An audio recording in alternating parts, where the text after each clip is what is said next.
గారికి స్పష్టంగా మా అమరవీరుల కుటుంబాల తరఫున ఒక డిమాండ్ చెప్తున్నాం. అమరవీరుల కుటుంబాలకు మీరు ఇచ్చిన హామీలు వెంటనే అమలు చేయాలి. ఎవరెవరిలో కలుస్తున్నారు తెలంగాణ సమాజంలో, కలవడం మంచిదే, కానీ తెలంగాణ సమాజం కోసం, ఈ రాష్ట్రం ఏర్పాటు కోసం ఎంతోమంది బిడ్డలు తమ ప్రాణాలను తృణప్రాయంగా అర్పించారు. అలాంటి త్యాగదనుల కుటుంబాలకు ఎందుకు సమయం ఇవ్వడం లేదు? ఈ కుటుంబాలకు మీరు ఒకరోజు సమయం కేటాయించి ఈ కుటుంబాల సాధక బాధకాలు పూర్తిగా అవగాహన చేసుకొని ఈ కుటుంబాలకు ఏమి కావాలనో ఒక పెద్దన్న పాత్ర పోషిస్తూ ఆ కుటుంబాలకు కావాల్సిన సౌకర్యాలన్నీ కల్పించి ఈ సమాజంలో ఒక మంచి స్థాయిలో ఆ కుటుంబాలు ఉండేటట్లు పెట్టాలని మేము రేవంత్ రెడ్డి గారికి ఈ మీడియా సమావేశంగా స్పష్టంగా తెలియజేస్తున్నాం. దాన్ని మిమ్మల్ని ముఖ్యమంత్రి కల్పిస్తూ ఉండలేదు. కోదండరామ్ సార్ గారికి నేను 3-4 సార్లు కాల్ చేశాను. ఎన్నికల ముందర కోదండరామ్ సార్ గారు నాకు 2 సార్లు కాల్ చేసి మనం అందరం కలిసి సంఘటితంగా రావాలి, కుటుంబాలకు ఎలాంటి ప్రాధాన్యత లేదు అని చెప్పారు. ఎన్నికల తర్వాత కోదండరామ్ సార్కి నేను 2-3 సార్లు కాల్ చేశాను. ఇప్పుడు కల్పిస్తాం, అప్పుడు కల్పిస్తామని ఇంతవరకు కల్పించలేదు. తర్వాత ఫోన్ కూడా లిఫ్ట్ చేయడం లేదు. 2 సార్లు అమరవీరుల కుటుంబాలను పిలిచిండ్రు. ఒకటి ప్రమాణ స్వీకారానికి పిలిచిండ్రు, రెండోసారి తెలంగాణ ఆవిర్భావ దినోత్సవానికి పిలిచిండ్రు. 2 సార్లు అమరవీరుల కుటుంబాల నుంచి ప్రచారం కోసం మాత్రమే పిలిచినట్లు ఒక దగ్గర పెట్టేసి ఆ కుటుంబాలను కలవలేదు, కనీసం పలకరించలేదు. అయినప్పటికీ మేము బాధపడలేదు. ఎందుకంటే తెలంగాణ సమాజం కోసం మా బిడ్డల ప్రాణాలు అర్పించాం. ఆ తెలంగాణ సమాజం బాగుండాలి, అందులో మేము ఉండాలని కోరుకునే వ్యక్తులుగా మీరంతకు మీరు స్వయంగా ఎన్నికల హామీలో మేనిఫెస్టో మాత్రమే, హామీలను మాత్రమే డిమాండ్ చేస్తూ ఉన్నాం. మేమేం గొంతెమ్మ కోరికలు కోరడం లేదు. మా బిడ్డలు స్వార్థ రాజకీయాల కోసం బలిదానాలు చేసుకోలేరు. ఒక మహోన్నతమైన ఆశయంతో ఈ తెలంగాణ సమాజం భారతదేశంలో వికసించాలి, స్వతంత్రంగా ఎదగాలి, స్వేచ్ఛగాలను స్వీకరించాలని 1969 నుంచి మొన్నటి వరకు జరిగిన ఉద్యమంలో ఎంతోమంది అమరులైన వాళ్ళు ప్రాణాలను అర్పిస్తూ, అలాంటి కుటుంబాల సభ్యులుగా మేము తెలంగాణ సమాజం బాగుండాలని కోరుకుంటాం. అందులో మేము కూడా బాగుండాలని కోరుకుంటున్న వ్యక్తులుగా మాకు ఎవ్వరు ఇంతవరకు వచ్చి తోడ్పాటు అందించలేదు.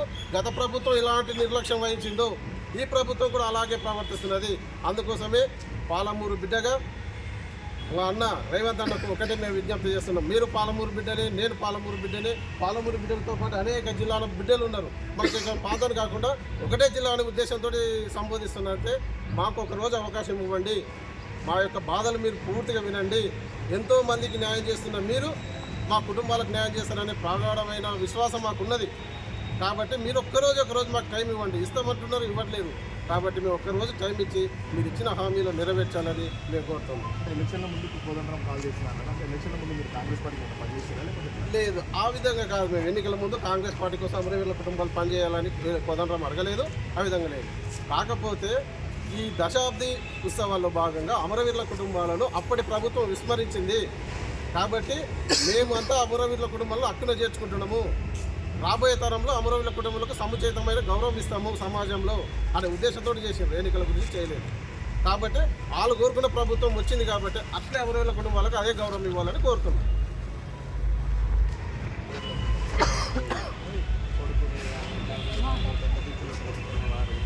ఆ తర్వాత వాళ్ళ పిల్లలు చదువుకోలేక పని చేసుకుంటారు. ఆ టైంలో ఉద్యోగం అని చెప్పే సగ డిగ్రీలు కంప్లీట్ కాక, ఇంటర్లు కంప్లీట్ కాక, ఉన్న 10th-తోనైనా 7th-తోనే అని చెప్పేసి వాళ్ళకి అటెండర్ నౌకరు మాత్రమే ఇవ్వడం జరిగింది. ఇప్పుడు వాళ్ళందరూ మ్యాక్సిమం చాలామంది డిగ్రీలు పాస్ అయ్యి ఇంటర్ పాస్ అయిన వాళ్ళు ఉన్నారు. ఈ తెలంగాణ అమరవీరుల కుటుంబాలు అని చెప్పుకో తగ్గట్టే, కానీ మా కుటుంబాల నుంచి మేము గవర్నమెంట్ నౌకరు పొంది అటెండర్గానే పనిచేయడం జరుగుతున్నది. ఇలా ఉన్న వాళ్ళైనా చదువుతున్న వాళ్ళని ఉంటే వాళ్ళని ప్రమోట్ చేస్తారేమో అని చిన్న ఉద్దేశం, అలా చేయాలని కోరుకుంటున్నాను.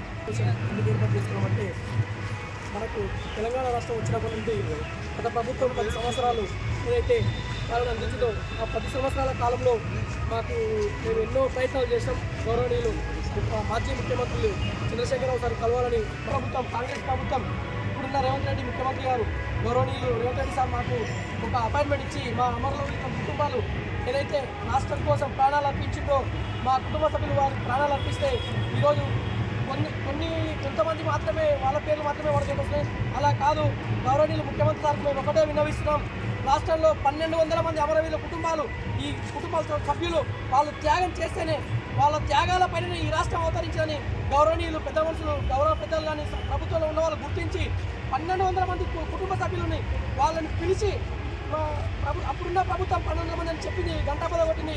కానీ రాష్ట్ర ప్రభుత్వం ఆ రోజు వాళ్ళ అధికారంలోకి వచ్చినాక 465 మందికి మాత్రమే ఉద్యోగాలు అని వాళ్ళ కుటుంబాలకు ఆర్థికంగా ఆదుకోవడం జరిగింది. కనుక మిగతా వాళ్ళని ఆ ప్రభుత్వం నిర్లక్ష్యం చేసింది. ఇప్పుడు వచ్చిన కాంగ్రెస్ ప్రభుత్వం కనీసం అందరికీ సపోర్ట్ చేసి ఆ 1200 మంది ఏదైతే కేంద్ర క్యాబినెట్ అప్పుడున్న గవర్నమెంట్ కాంగ్రెస్ ప్రభుత్వం సోనియా గాంధీ గారి నేతృత్వంలో 1200 మంది అని పార్లమెంట్లో బిల్ పాస్ అయింది. ఆ 1200 మంది పేర్లపైన ఈరోజు తెలంగాణ రాష్ట్రం వచ్చింది. కనుక దయచేసి ఆ 1200 కుటుంబాలని మొత్తం గుర్తించి అందరికీ న్యాయం జరిగేలా ఈ కాంగ్రెస్ ప్రభుత్వం మా అందరి కుటుంబాలకు అండగా ఉండాలని, అదేవిధంగా ఒక చిన్న అపార్ట్మెంటు మేమేమి కోరికలు ముఖ్యమంత్రి గారికి గౌరవం చెప్తున్నాం. ఎలా ఇప్పుడు రేవంత్ రెడ్డి ఎన్నికలకు ఇచ్చిన హామీ ప్రకారం పెన్షన్ 250 గజాల జనాలు కూడా ప్లస్ అమరవీరులను మమ్మల్ని గుర్తించాలి. ప్రభుత్వం ప్రతి కార్యక్రమంలో అమరవీరులకు సంబంధించి నివాళులు అర్పించిన తర్వాత గవర్నమెంట్ ప్రోగ్రామ్స్ కూడా ఏదైనా తీసుకోవాలని చెప్పేసి ఇప్పటికైనా రేవంత్ రెడ్డి మాతో ఒక చిన్న మీటింగ్ అరేంజ్ చేసి మాకు సంబంధించిన డిమాండ్లన్నీ త్వరలో నిర్వహించాలని చెప్పేసి ఇక్కడ అమరవీరులు